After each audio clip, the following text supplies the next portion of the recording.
Assalamualaikum warahmatullahi wabarakatuh ya. Ketemu lagi dengan TV Lebaran, TV-nya orang yang butuh hiburan. Kali ini seperti biasanya ya, kita akan melaksanakan salah satu ekspedisi hiburan dari TV Lebaran, yaitu ekspedisi alam. Ekspedisi ini biasanya kita lakukan di alam terbuka atau alam bebas, dengan cara mengunjungi tempat-tempat yang menarik atau tempat-tempat yang bikin terkesan bagi TV Lebaran. Dan kali ini TV Lebaran akan klinong-klinong ya, atau jalan-jalan menyusuri sudut-sudut dari kota Yogyakarta, tepatnya yang berada di sisi selatan. Dan kita melaksanakan ekspedisi ini tuh tepatnya di bulan puasa tahun 2025. Nah ini teman-teman, saya akan menyusuri ya sudut-sudut dari kota Yogyakarta, tepatnya di kota Bantul bagian selatan. Kira-kira nanti kita akan menemukan apa saja atau hal-hal unik apa saja dalam perjalanan kali ini. Oleh sebab itulah jangan pindah channel Anda, tetap di TV Lebaran. Nah ini teman-teman, di dalam perjalanan saya melihat sebuah jembatan. Yang jembatan ini namanya agak unik ya, atau mungkin namanya kayaknya tidak asing lagi di telinga kita ya. Nama jembatan ini adalah jembatan Ampera ya. Mungkin kita sering mendengar juga ya nama Ampera, yaitu Ampera itu adalah jembatan yang terkenal di Palembang ya, yang berdiri di atas Sungai Musi. Dan konon jembatan Ampera itu adalah jembatan yang diprakarsai pembuatannya oleh presiden pertama kita, yaitu IR Soekarno.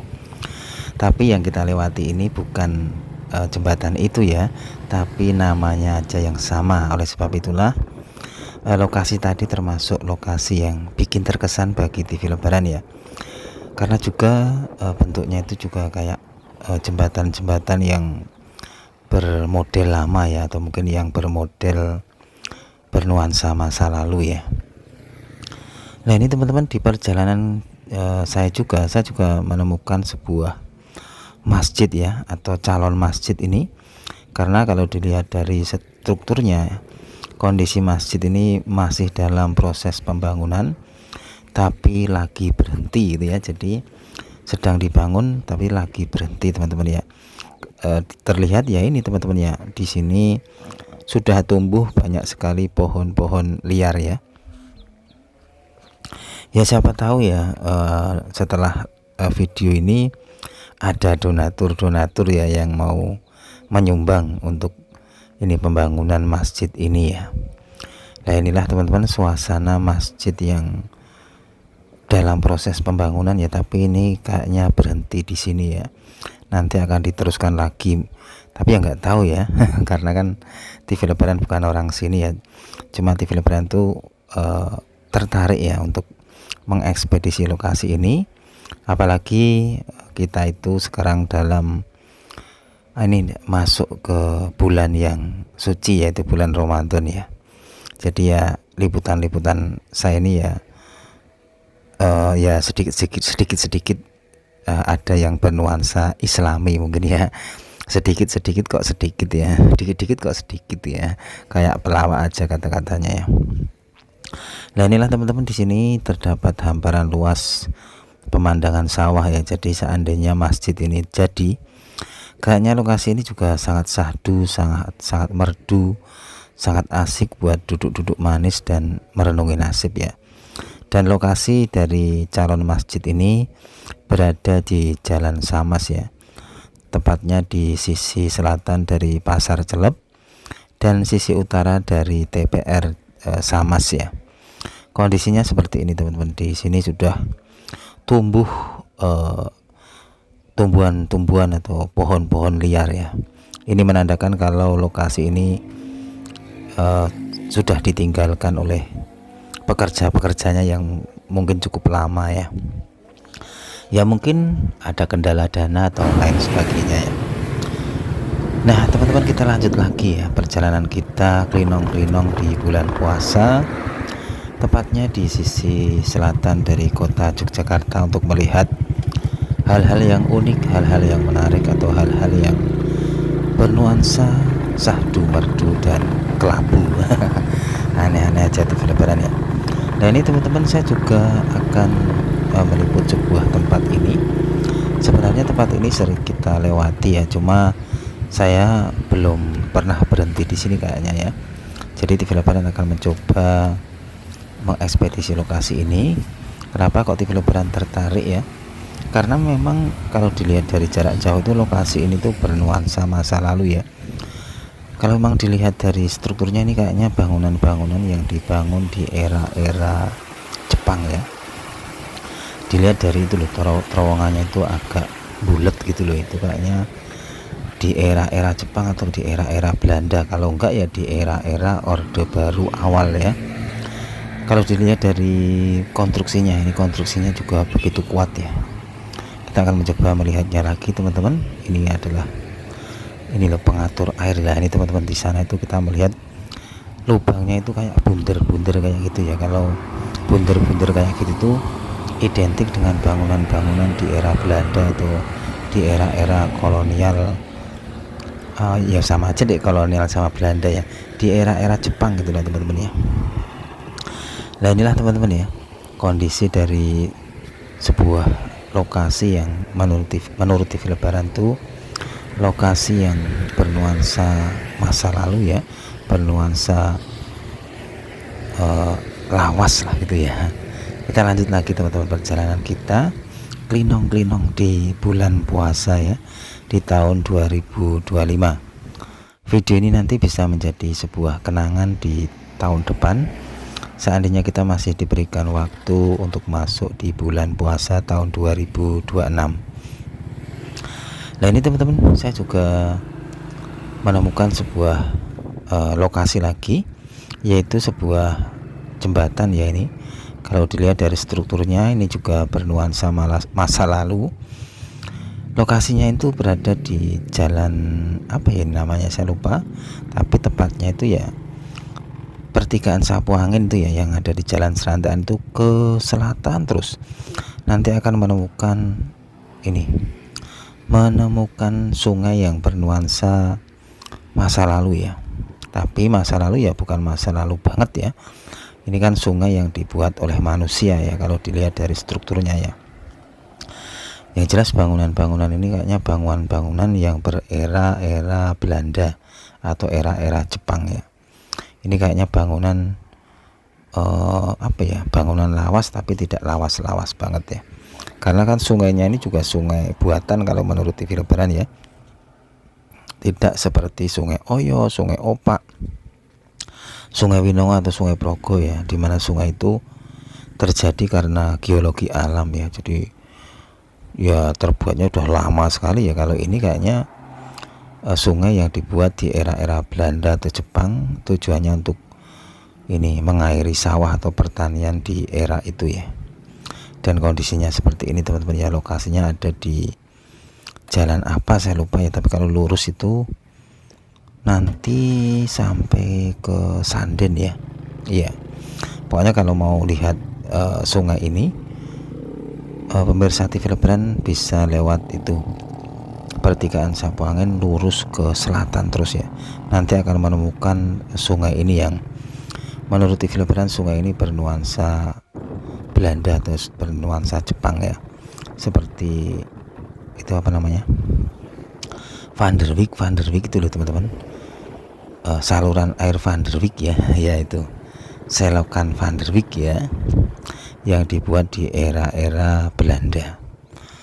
Nah ini teman-teman, di sini saya juga menemukan atau melihat sebuah saluran air yang cukup unik ya, dan lokasinya itu berdekatan dengan Pantai Samas atau berdekatan dengan jalur lintas selatan ya. Saya akan mencoba turun untuk melihat bagaimana kondisi dari ini saluran airnya, karena kalau saya lihat saluran air ini cukup indah, cukup sahdu dan cukup merdu haru ya, dan pemandangannya juga asik ya. Dan lokasi ini cocoknya buat duduk-duduk manis, ngopi-ngopi dan merenungi nasib kembali ya, sambil melihat pemandangan di atas langit biru yang cukup indah ya. Nah inilah teman-teman ya paritnya.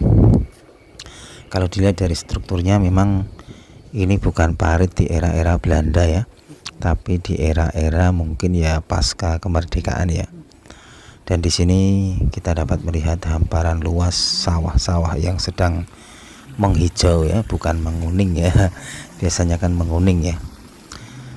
Inilah teman-teman yang bikin TV Lebaran kaget tuh di sini jembatannya itu apa ya, mengalir di atas sebuah sungai teman-teman. Nah ini teman-teman, ini adalah parit atau sungai yang cukup unik ya. Karena apa? Karena pembuatannya itu di atas sungai ini ya. Jadi ada dua sungai, di atas dan di bawah. Jadi di sini tuh ada dua saluran air atau ada dua aliran air, di bawah dan di atas teman-teman ya. Kalau melihat kondisi ini, TV Lebaran tuh jadi teringat dengan selokan Van der Wijk ya, yang ada di sisi utara dari kota Jogja, yang panjangnya itu sekitar 35 km, yang dibangun di era kolonial Belanda. Jadi seperti ini juga teman-teman ya. Di sana itu saluran airnya itu juga dibuat ada yang di atas seperti ini teman-teman. Jadi alirannya itu di atas seperti ini ya. Jadi kalau melihat kondisi bangunan ini yang di depan kita ini ya, TV Lebaran tuh kok apa ya, kayak pengen mengatakan kalau ini saluran air ini adalah selokan Van der Wijk KW gitu ya. Bisa KW1, KW2, KW3, KW4, KW5 atau KW10. Jadi saya kembalikan kepada pemirsa TV Lebaran untuk menilai ya, saluran ini itu adalah selokan Van der Wijk KW berapa gitu ya. Jadi persis nih teman-teman ya. Jadi ini selokan ini atau parit ini itu persis sekali dengan selokan Van der Wijk ya, tapi KW ya. Silahkan nanti bisa menilai sendiri KW1, KW2 atau KW3 ya. Kalau menurut TV Lebaran sih KW7 ini kayaknya ya. Ya itu aja teman-teman laporan dari TV Lebaran kali ini. Kita klinong-klinong di bulan puasa ya. Kita melihat jejak-jejak masa lalu yang yang bikin haru maru ya. Dan video ini juga nanti menjadi kenangan di tahun depan ya, di bulan puasa tahun depan, karena memang liputan kita ini kita ambil di bulan puasa. Klinong-klinong mencari hal-hal yang menarik dan bikin terkesan bagi TV Lebaran. Dan inilah penampakan dari selokan Van der Wijk KW7 ya. Ya, wassalamualaikum warahmatullahi wabarakatuh. Dan sebelum balik, TV Lebaran akan mengekspedisi lagi atau mengeksplor lebih lanjut selokan ini ya. Yang selokan ini menurut saya itu seperti selokan Van der Wijk ya, yang ada di Sleman sana. Ya karena bentuknya seperti ini teman-teman, dan alirannya itu di atas sebuah sungai ya. Kayaknya juga selokan Van der Wijk itu juga seperti itu ya. Saya akan mencoba berjalan ke barat, kira-kira muaranya itu ada di mana ya teman-teman ya, ujungnya itu ada di mana ya. Dan di sini tuh kita disuguhkan pemandangan yang sangat indah ya. Di kanan kiri saya ini adalah hamparan tanaman-tanaman tanaman palawija atau apa ini ya. Kayaknya ada lombok juga teman-teman ya. Dan di depan saya ini juga kayaknya ada pengatur air ya. Kita akan mencoba melihat bagaimana kondisi dari pengatur airnya ya. Ini teman-teman, tapi kondisinya sekarang ini lagi asat ya teman-teman ya. Ini kondisinya seperti ini. Tapi perbedaan sungai-sungai pada zaman dahulu dan sekarang itu adalah dari ini teman-teman, jumlah ikan ya. Kalau zaman kecil saya itu ikan-ikan itu banyak sekali ya dan mudah didapat ya. Tapi kalau sekarang ini kayaknya sudah banyak berkurang ya. Popularitas ya. Itu namanya jumlah, itu loh, jumlah. Lupa saya teman ya. Ya mungkin itu aja teman-teman ya. Wassalamualaikum warahmatullahi wabarakatuh.